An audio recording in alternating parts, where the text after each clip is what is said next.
إذا متابعينا الكرام، في فضيحة أخرى ومهزلة أخرى ديال نظام حضارة الجزائر باش تزيدوا تأكدوا بأن هذا النظام نظام مريض بكل ما تحمل الكلمة من معنى، ومريض من أي شيء متعلق بالمغرب، يحاول سرقته وخنشلته بطرقه الغبية المعتادة، اللي في نهاية المطاف كتكون طرق فاشلة جدا. فكما كتشوفوا الآن أمامكم على الشاشة متابعينا الكرام، هذه عملة جديدة أصدرها البنك المغربي قبل شهر على ما أظن تقريبا، اللي هي 20 فرنك.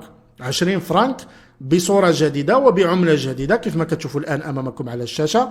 تمت المراعاة فيها، بلاتي باش نكبر لكم الصورة، تمت المراعاة فيها على اهتمام المملكة المغربية بالطاقة المتجددة. كيف ما كتشوفوا هنا المراوح ديال اللي كتولد الطاقة الكهربائية عن طريق الرياح اللي هي المراوح التوربينية، وهنا كذلك الألواح الشمسية اللي كتولد الطاقة الكهربائية من الطاقة الشمسية، من الشمس.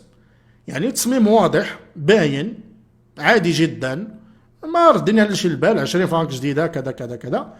حتى نظم سخط الوالدين غادي تشوفوا الان نظام حضاره الجزائر شنو داروا، مشاو داروا فوتوكوبي ديال نفس العمله.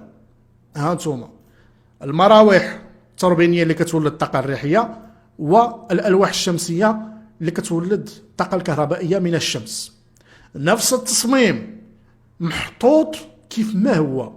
وقال لك يا سيدي البنك الجزائري قام بإصدار عملة جديدة اللي هي 10 دنانير. 10 دنانير هي 20 فرنك ديالهم، ولا ما ساوياش كاع 20 فرنك. 10 دنانير كاع ما توصل ل 20 فرنك. يعني كارثة، مهزلة، فضيحة عباد الله.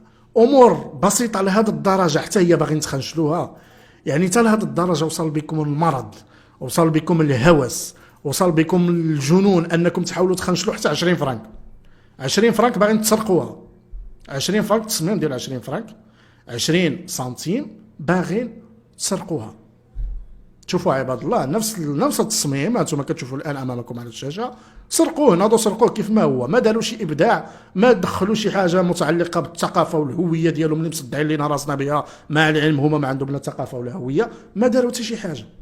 جاو سرقوا 20 فرنك كيف ما هي وداروها عندهم، وقال لك البنك الجزائري يصدر 10 دنانير ونحن القوة الضاربة وما عرف شنو من هذه الخزعبلات. وهذا إن دل على شيء متابعينا الكرام فهو يدل على المرض والهوس اللي كيعاني منه النظام الجزائري، لأنه معقد فعليا من أي شيء متعلق بالمغرب، حتى وإن كانت 20 سنتيم 20 فرنك حتى هي معقد منها. متابعينا الكرام، أراكم في فيديو قادم.